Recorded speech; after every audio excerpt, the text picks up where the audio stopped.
Good afternoon again, once everyone. I'm the sustainability manager here at Vita Foods Europe, and I think one of the things that I'm most excited about is usually how can we, Vita Foods, this big, huge platform, how can we help and accelerate the sustainability efforts of the industry that we're serving here? So I'm super happy here to be hosting this session on upcycling and how can it be scaled in the industry. So we're really here to have like more of a practical conversation, not just why upcycling matters or how upcycling is this great sustainability story, but what does scale actually require? Um, so I'm joined here by three exceptional panelists. I'm just going to give them a few minutes to introduce themselves so you guys can get to know a bit more about them and what do they do and where they can kind of give their angle around upcycling. So Beth, if you'd like to start out with. Thank you. Pleasure to be here. My name's Beth. I lead food work at the Ellen MacArthur Foundation. The foundation is a global charity that focuses on accelerating the transition to a circular economy. And it's named after Ellen MacArthur, who sailed around the world very quickly and realized what it really meant when resources are finite and we need to work with interlocking natural systems. And that inspires all the systems change work that we do. Thank you. Over to you. I'm Eva, very nice to meet all of you, and I head operations and clients and strategy at Bright Green Partners. We're an agri-food tech consultancy, and I must say in the last couple of years, the side stream topic has been accelerating. A lot of producers want to valorize their side streams, so great that we're here. I also head our Food Tech Experts brand. It's an expert network in which we connect agri-food wellness experts with corporates, investors, and scale-ups. Thank you. Over to you. Yes, hi everyone. Jason Liebert, I'm the Chief Growth Officer at Solnol. We make an upcycled prebiotic fiber. And we're a Canadian company and really excited to be here and kind of share our story. Thank you. Cool. So I'll just start out with a general question to all panelists. And yeah, we see these brilliant innovations in upcycling happening all the time, but they really sometimes struggle to get into the scale part, right? If you could maybe list a few barriers that you've seen to make it really happen and make it into the big market, let's say. Would you like to start out, Jason? Yeah, sure. Yeah, I think it's super key, where everybody's interested in valorization and co-products, but making sure you're getting it from a large system is certainly key. We work with the potato processing industry, so that's where we get our prebiotic fiber. But I know, everybody's interested, and sometimes they get very localized. They become very small, and if you're wanting to scale, especially an ingredient like us, and scale it around the world, you need larger systems, larger partners to get that from. So that would kind of be one thing to look for. So start looking for the bigger picture, bigger industries that allow that to. Yeah. Okay. Eva? I would add on to that, operational, but from the logistics and drying perspective, I think we're going to talk quite a lot about that today. Really getting the drying part good is super important, but also the regulatory aspect. So making sure that you know what kind of processes you have to go through, what dossiers you have to fill, and how much time and money that requires. It's something that is worth looking into early on. Perfect. And I think I would just add the necessity of aligning incentives throughout the system to make sure that makes sense at pilot level can actually scale through implementation. And I think when we've worked with organizations to bring these ideas through into mainstream manufacturing, but really understanding both within an organization, like who benefits from that, actually who those who will be challenged by it are, and then across organizations as well, making sure that there's the real incentives for the businesses to continue beyond that initial pilot scale. Okay. So if I get a bit of a feeling, it's like also making sure that the partnerships are in place and taking sure that the collaboration between the different stakeholders and having this greater view about it. Okay. Right. Now that you're in this partnerships topic, do you guys have any lessons or examples of collaborations that have worked in this space? Yeah, so maybe I'll start. At the foundation over the last few years, we implemented an innovation challenge.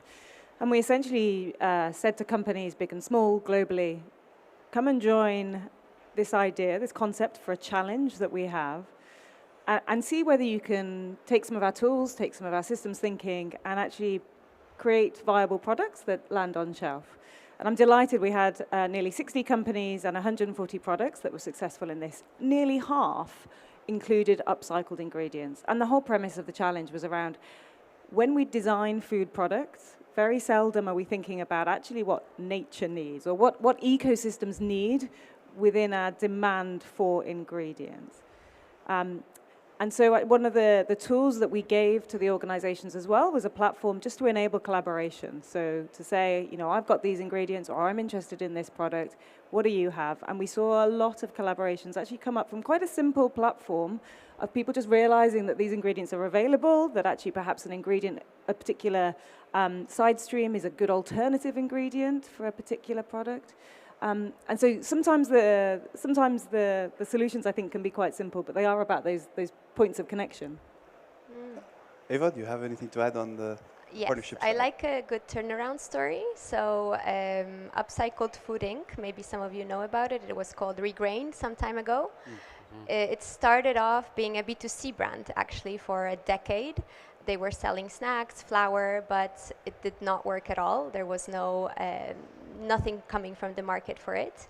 And only when they started to partner with Kerry as an ingredient platform and then had an offtake agreement with Poratos in their bakery segment and used the distribution channels of Kroger, so we have 3 partnerships here, that's when the acceleration happened.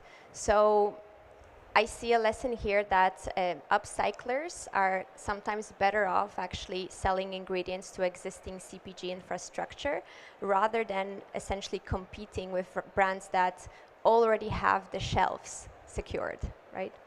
Okay. And Jason, I think you need to partner up with the potato manufacturers, right? For you, there's no way out. Certainly, yeah. So the back end, without that kind of those suppliers, we wouldn't be able to do what we do and the consistency they're able to provide to us. But I think it's other partnerships as well. Once we get the manufacturing, all that done, we want to commercialize these. We want to get these in the market, and like Beth was saying, and so Upcycled Food Association has been a great partner of ours to be able to get the message out, meet fellow upcyclers and brands that actually value this. So it takes all sorts of groups where we're in the microbiome side of things, so we're doing a lot of innovation and research from the microbiome side. So partnerships on that as well to take these co-products to market. I've seen you also mention a few different words of valorization, upcycling, co-products. How does that? We don't like to use waste. We don't like to use waste. No waste. It's not We'll get to that a bit later in the panel, also to try to understand a bit more the consumer acceptance. But good to hear those 3 different words. But I think it's good for everybody to understand we're talking about the same thing here, right? Upcycling, which is the valorization, which is co-products, byproducts, whatever you want to call them. There might be some people in finance here, or CFOs, or people, and they really want to understand more about, what's the real value of upcycling, right? Is the green premium real, or do upcycled ingredients need to really kind of compete on the price? And is this something that you guys see happen in your experience? So maybe I'll take that Yeah. first this time. So there are 2 stories here, the B2C one and the B2B one. And on the B2C side, in general, the green premium does exist, and there are consumer surveys, assessments that actually show it. And products that do have certificates, be it upcycling or sustainability or other B Corp certifications, those are the ones that actually drive this premium. However, also from my story from the question before, are we in the B2C sector with upcycling? Typically, no. And the story for B2B is completely different. And we actually went out to CPG producers and other off-takers of these kind of products and interviewed their procurement, innovation, product development teams. And there's consensus that they need parity both on performance and price in order to actually exchange the ingredient. Typically, when you reformulate, it's not a one-on-one. Sometimes you have to add a bit more of an ingredient. Sometimes it replaces more than one ingredient. So the price here is not really the price, but the cost in use. So when you're creating your business case, that's what you have to think of. And the truth is that it does matter whether it's better, it's at parity, or actually better business case for the off-takers. The same on functionality. It really has to have a good story in order to be purchased. There is a slight exception in the scope 3 scope, what corporates have with their scope 3 goals. That was the word I was looking for, which may be a bit of a deal breaker in terms of sustainability, but the evidence is not there, especially when we're approaching 2030. It's still not mass. It's still rather parity on the B2B side in terms of green premiums, unfortunately. Okay. And because we also mentioned about the drying, does that add a lot of cost to that's Yes. where it starts becoming a big of a It does, deal breaker? unless there is a good partnership model. For example, Renewal Mills, they come with their drying equipment. They partnered first with Hodo Foods.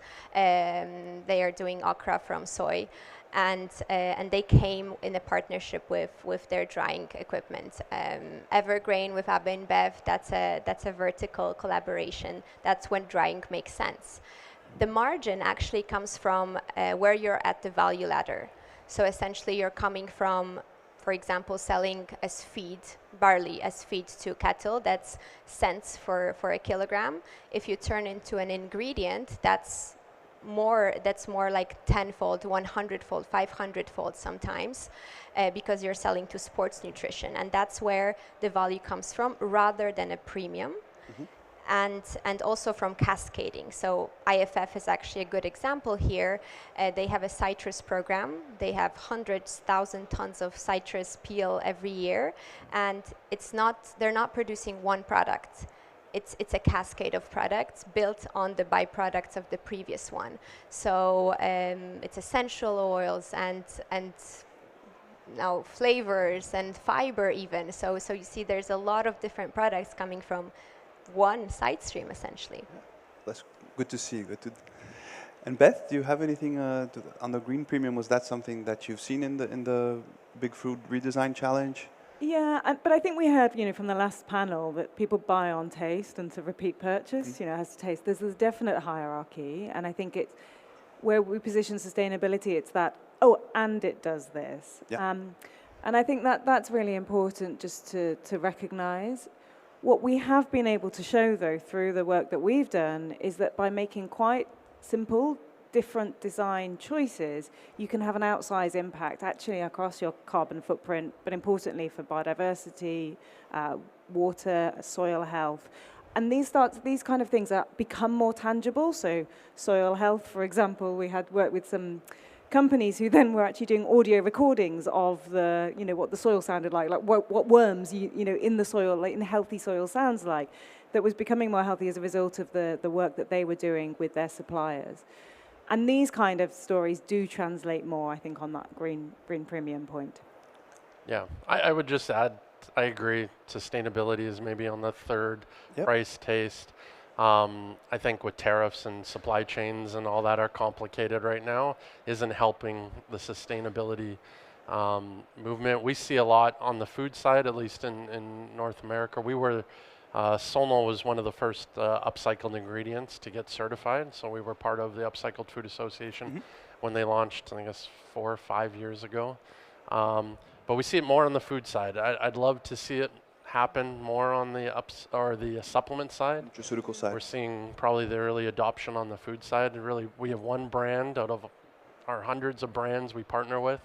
Only one brand, BioMe, that has adopted the upcycled certification. So I think there's lots of room to improve there, and on those shelves. And is it because, curious that you said that only one of them got the upside, is it because the consumers don't want this like made from waste that you were talking about before? Yeah, I think everybody's curious about it. Everybody kind of wants to lean into it. It is a very easy program. If you're ever looking at the upcycled certification program, your ingredient manufacturer, we have the certificate.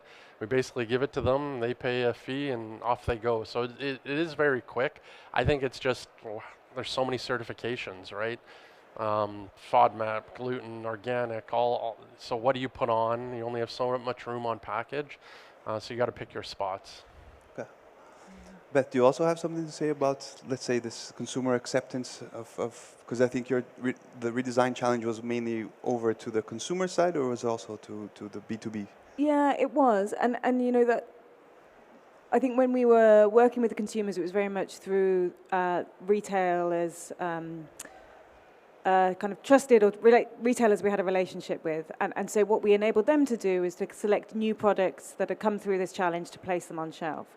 And things like the upcycled certification was a really helpful shortcut for them.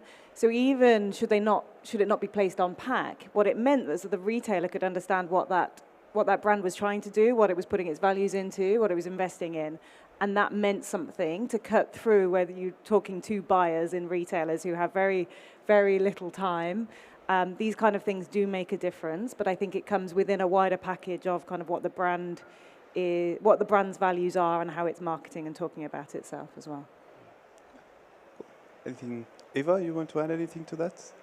So maybe more on the waste topic, because you touched a little bit on that, and the wording itself and the perception that it brings. And waste is a taboo. It's a no word.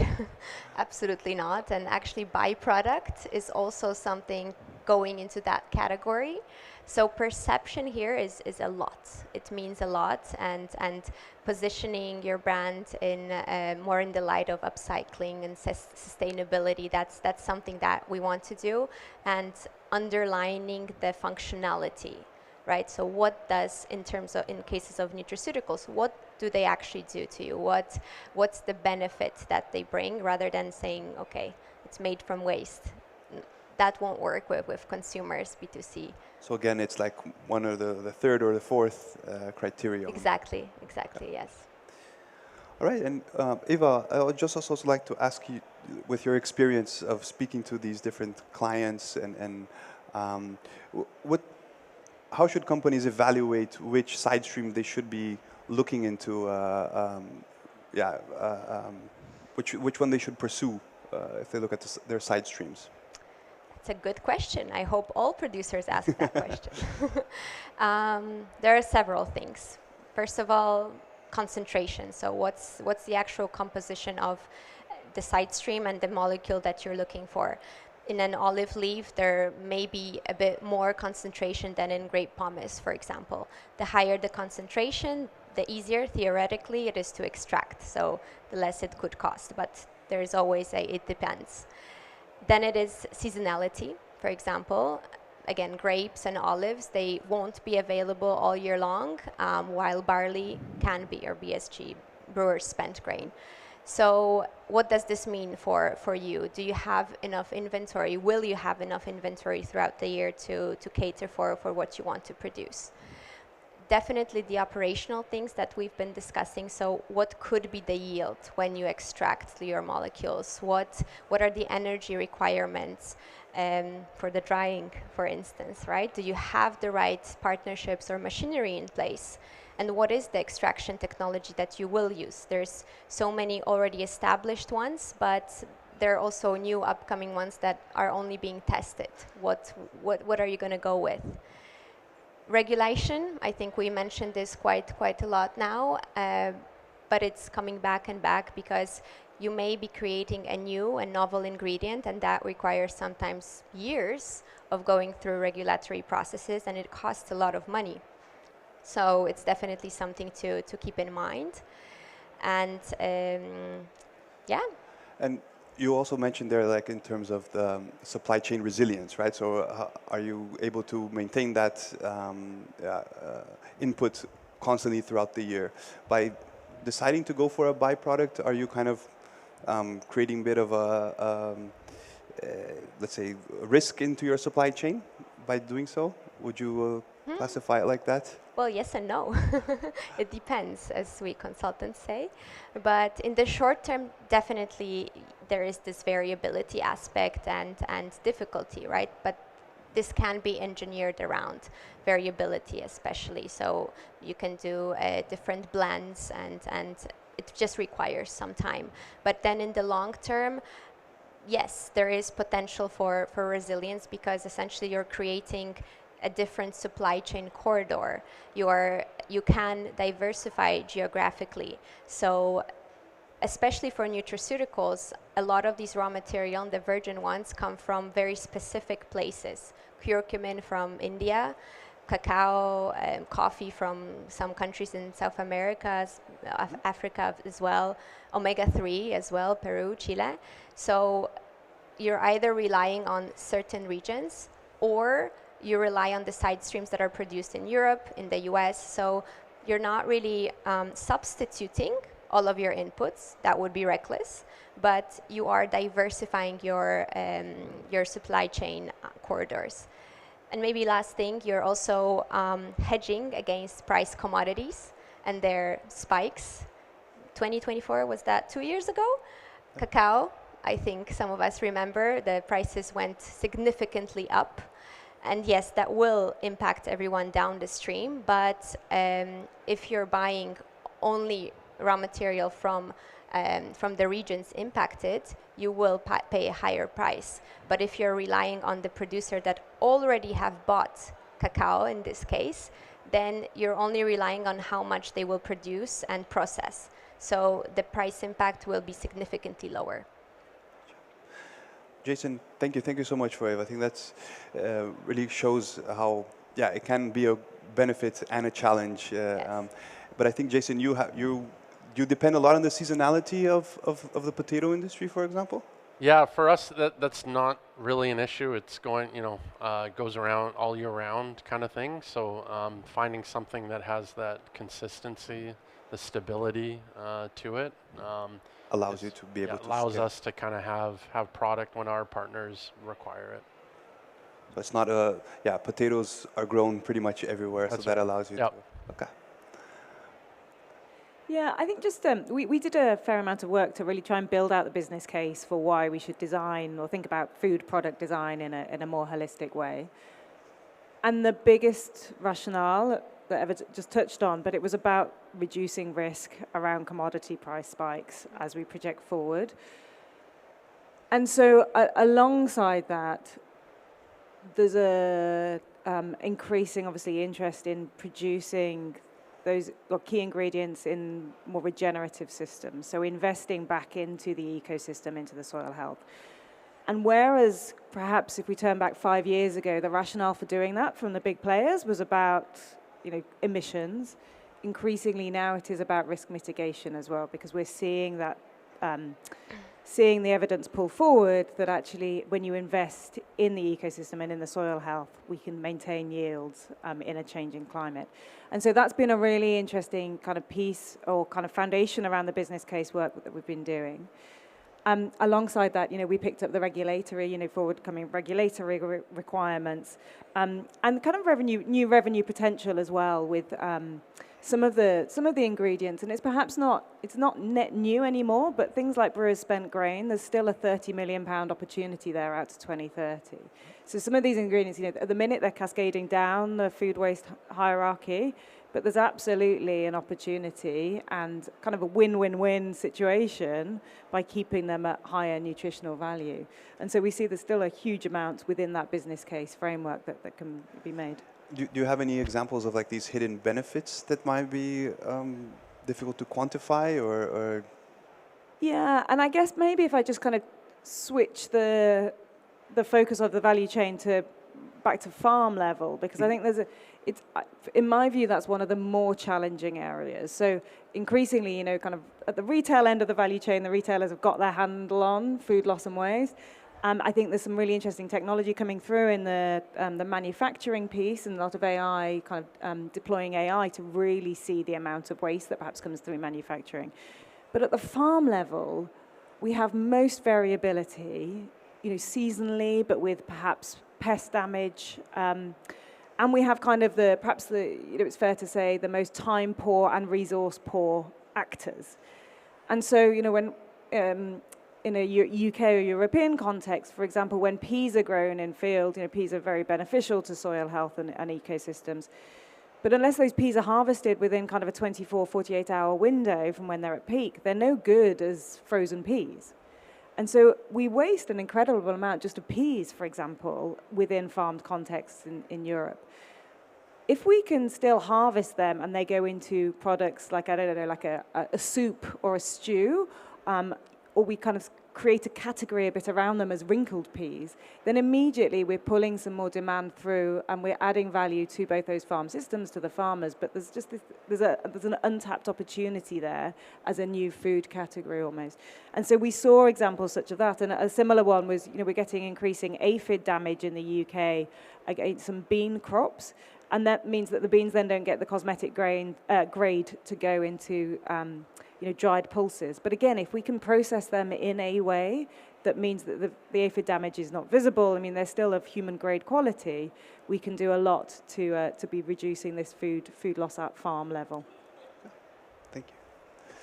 And was there any products that from the challenge that kind of that distinguished the products that reached the retail shelves from those that didn't? Yeah, I think when we developed the challenge, we wanted to demonstrate that all food companies, no matter kind of where they were on their evolution, or how big or small they were, or what ingredients they were using, could do this. And we were delighted that we did get this full range of both products in we had 25 different sales categories, and also of companies. So we had kind of micro enterprises up to the world's biggest, the biggest corporations. What distinguished whether they got onto mainstream multiple shelves was really their readiness to be out there. Some of them it just wasn't right for in their journey, and we weren't going to then, for them that was more about a local retail shelf or a local farm shop or something that supported them. But where the retailers really picked up new products and put them on shelves, the brand had a story behind them that aligned with what they were trying to do through this new product as well. And so we had some really interesting successes with things like using the oat residue from making oat milk and putting that into a porridge product, along with some heritage oats, so black oats grown in the UK, putting that into a porridge product, and that went onto a mainstream multiple shelf. And that was an upcycled ingredient with the Akara sitting within there. And we also had products with things that were left on retail shelves. So there was a great example of a New Zealand company that was rescuing bread that had been put on a retail shelf, working really closely with a retailer to then pull that bread back, or kind of turn that bread back into flour and then pull that back into bread making again with that same retailer. So a really nice kind of example of a closed loop system that was reducing, obviously the food waste footprint for the retailer, but also then, it was a viable product for that manufacturer too. It goes back to that partnership thing around that Absolutely, it's necessary to keep on. And I think that is one of the takeaways, actually, when you think about how to mainstream upcycling. We need to move away from seeing a value chain as quite linear to it being about these collaborative and concentric circles of cycling. And that actually then perhaps changes how we perceive value. So there's something more interesting about more of a shared value and how the system, when we work collaboratively, gets greater value from it, and then we need to work out new ways of understanding how to capture value as individual organizations within that as well. So it also links back to the storytelling part that you were talking about, that it's like, okay, it's important to talk about the taste, the flavor and everything, but then the sustainability part is what brings it all together, kind of thing. Is this something that you talk about a lot when you're talking to your customers? I think the upcycled food, using it to its highest purpose. And for us, upcycling is great, but thinking beyond just what is the highest purpose. Food is great, but I think feeding your microbiome is even more exciting. And that's kind of where we've bolted on upcycling to microbiome, being leaders in both categories to really push that edge of what is value. And if we can keep our microbiome well fed with a ton of upcycled ingredients and products, we think our community is going to be in a better